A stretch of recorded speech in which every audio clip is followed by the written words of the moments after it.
violents tremblements de terre à répétition continuent à secouer Goma. Une fissure large de plusieurs centaines de mètres a fendu les sols dans l'ouest de la ville et 3 autres sont visibles devant l'hôpital général. Quelques écoulements de maisons ont été signalés. Au moins 259 tremblements de terre ressentis dans la ville ont été localisés par les scientifiques de l'Observatoire volcanologique de Goma.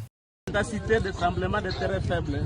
La coulée vers le nord, dont on a parlé au-dessus des cimetières, les blancs, cette coulée a diminué vraiment d'intensité, ça commence même à s'éteindre.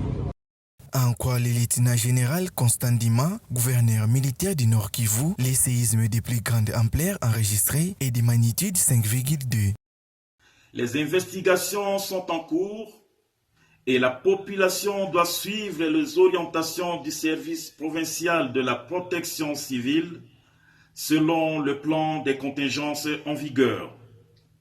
Je demande à la population de garder son calme et de suivre les instructions du coordonnateur provincial de la protection civile et les orientations de la police et des forces armées de la République démocratique du Congo sur le terrain. Les appels au calme du gouvernement provincial ne suffisent pas. La situation inquiète davantage les habitants qui se remettent à l'expertise de l'Observatoire et à la délégation gouvernementale pour espérer un retour au calme. Vous voyez qu'il y a des parcelles, il y a les gens, il y a la population qui ont perdu les biens. Nous demandons au gouvernement de venir en aide les rescapés du volcan. En raison de ces fissures au sol, les autorités ont décidé de fermer l'aéroport pour 1 mois. La route principale vers le nord est coupée et laisse place aux problèmes d'approvisionnement pour la population. Certaines denrées ont déjà vu leur prix grimper de 50% et même doubler, selon un représentant de la société civile à Goma. En attendant la réouverture de l'axe routier Goma-Rutshuru-Butembo par une équipe de la MONUSCO, Goma est approvisionné beaucoup plus difficilement par la route de Saki à l'ouest ou par bateau à travers les lacs Kivu. Des perturbations qui renchérissent les coûts du transport à l'arrivée des produits.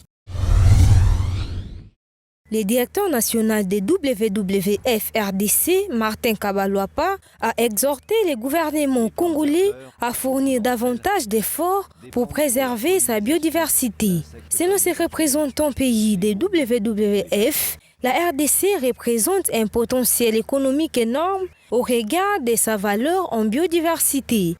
La situation actuelle peut sembler assez sombre. Cependant, nous avons les capacités de renverser la tendance et de créer les conditions permettant aux humains et à la nature de prospérer ensemble. Martin Kabaloapa invite les différentes structures, l'État et la population du pays à contribuer considérablement à la protection de la biodiversité congolaise. Il les invite à renoncer aux activités qui menacent l'équilibre de la biodiversité. Nous vivons dans un monde interconnecté où il est quasiment impossible d'isoler les impacts des actions des uns et des autres. L'État doit pouvoir donner la place qui lui revient à la biodiversité car elle est un élément clé des objectifs de développement durable et ce, avec le soutien et l'appui des partenaires. Et cet appui, il peut être technique, il peut être financier et donc et le gouvernement et la société civile environnementale, nous travaillons la main dans la main pour la préservation de la biodiversité. Notons par ailleurs que la biodiversité procure à l'humanité les aliments, fibres, eau, énergie, médicaments et de nombreux autres bienfaits dont l'homme a besoin pour sa survie et son développement. La méga biodiversité de la République démocratique du Congo fait face à des menaces de plusieurs natures. Pour remédier à cette situation, le directeur exécutif du Centre d'appui à la gestion durable des forêts tropicales, Théophile Gata, pense qu'il y a nécessité de coordonner les réformes en cours pour préserver la biodiversité. On pourra le voir par les réformes qui ont une incidence sur les terres et sur les ressources. Toutes ces réformes sont menées de manière non coordonnée. De sorte que cette façon aboutit à l'érosion de la biodiversité et à toutes les conséquences que nous connaissons. Et l'une des conséquences, ce sont les changements climatiques. À en croire cet expert, les efforts entrepris jusque-là peinent à produire des résultats probants car ils se font de manière isolée. Les efforts peinent à trouver des solutions adéquates parce qu'on agit de manière isolée. Il n'y a pas une coordination des réformes qui sont là. Les réformes sont menées de manière isolée, alors qu'il fallait que la réforme foncière, la réforme forestière, la réforme de l'aménagement du territoire, la réforme agricole puissent avoir des interactions.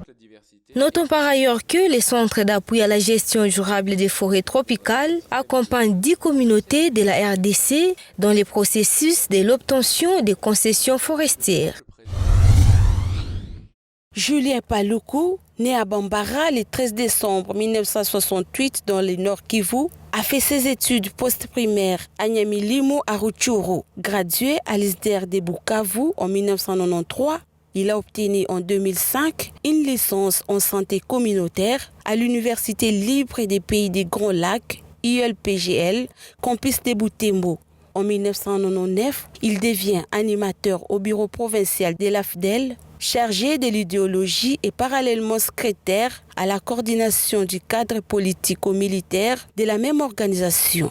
En mai 1999, alors que le RCD éclate et les Lubero devient le territoire du RCD KML, il est désigné au secrétariat de la commission électorale pour organiser les élections du maire de la ville de Butembo. En octobre 1999, il est nommé administrateur du territoire des Lubero jusqu'au 3 mai 2003. Le 4 mars 2003, il est nommé maire de la ville de Butembo. Julien Paluku a résisté devant l'avancée des troupes du RCD Goma en juin 2003 qui campèrent à la porte de Butembo. En 2006, il est élu député provincial sur la liste des forces de renouveau, ensuite élu gouverneur du Nord Kivu avec 25 voix sur 42 députés le 27 janvier 2007. En 2011, il est réélu député national. En 2012, juste après les élections législatives et présidentielles, il lance son parti politique dénommé Burek, avec lequel il sera réélu député provincial lors des élections de 2018. Julien Paluku Kahongia, avec son Burek, représente la 5e force politique de la RDC. Il est nommé ministre de l'Industrie dans le gouvernement Ilunga depuis septembre 2019. Pour avoir excellé dans son travail, Julien Paluku est reconduit au même ministère dans le nouveau gouvernement des Warriors de Samalukunde Kiengi. Son dévouement à accompagner la vision du chef de l'État dans le secteur de l'industrie fait de lui l'un des meilleurs ministres de la République démocratique du Congo.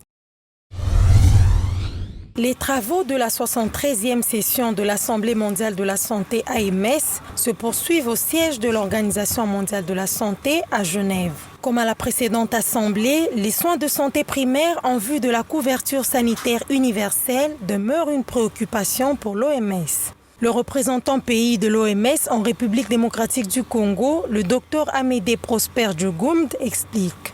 Je crois que tous les systèmes de santé devraient tirer profit et saisir l'opportunité de cette Covid-19-là pour renforcer davantage le système. C'est une opportunité que nous ne devons pas rater si nous voulons réellement faire en sorte que la couverture sanitaire universelle soit une réalité dans nos pays.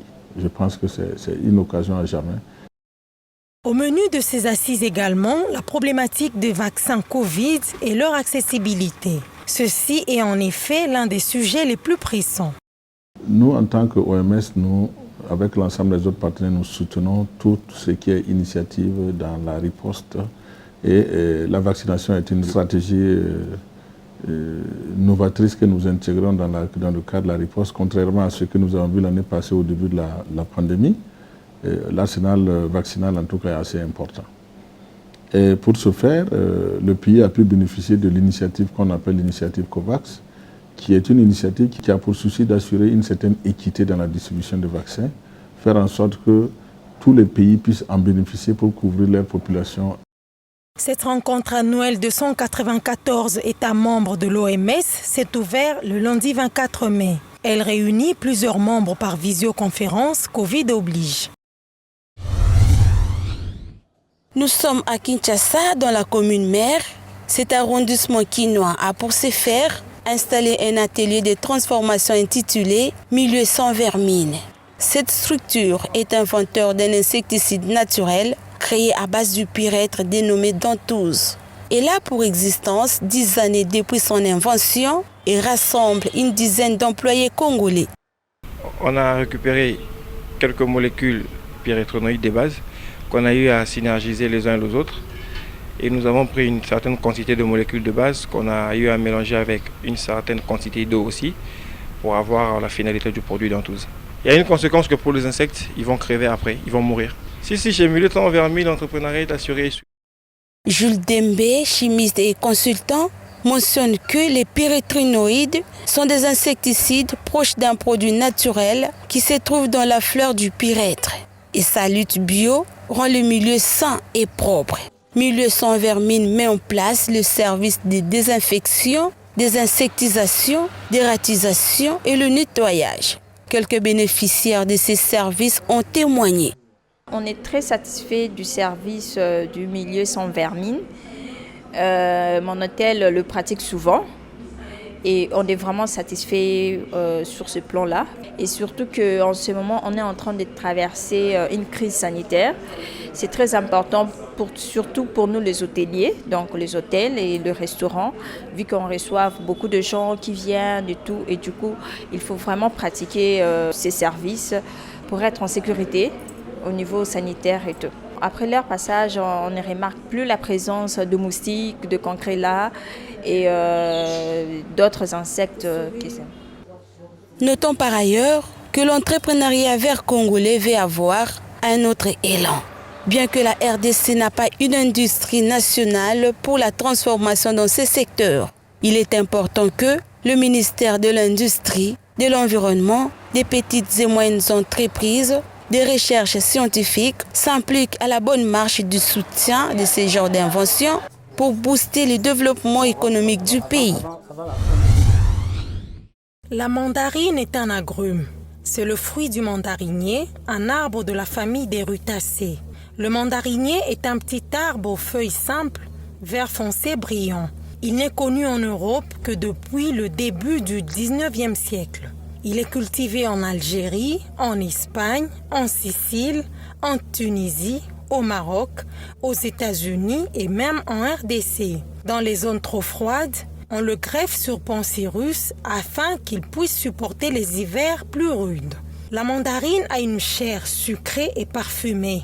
Elle est l'une des moins acides parmi les agrumes, mais elle a de nombreux pépins. Son écorce est fine, d'une couleur mandarine. Une mandarine se divise généralement en une dizaine de quartiers. Il existe différentes sources pour expliquer le nom donné à ce fruit, ayant toutes en commun le titre des hauts fonctionnaires de l'Empire chinois, les mandarins. Selon certaines sources, le fruit a été baptisé mandarine, car les mandarins l'appréciaient particulièrement. La mandarine peut s'éplucher facilement. En commençant par le sommet du fruit, les quartiers peuvent être séparés sans perdre le jus. Ces qualités en font un fruit facile à consommer. Sa valeur énergétique est d'environ 40 kilocalories pour 100 grammes. Les utilisations de la mandarine sont identiques à celles de l'orange. L'écorce et le jus sont utilisés dans les boissons comme les liqueurs et des jus, dans certains condiments, dans la confiture et j'en passe.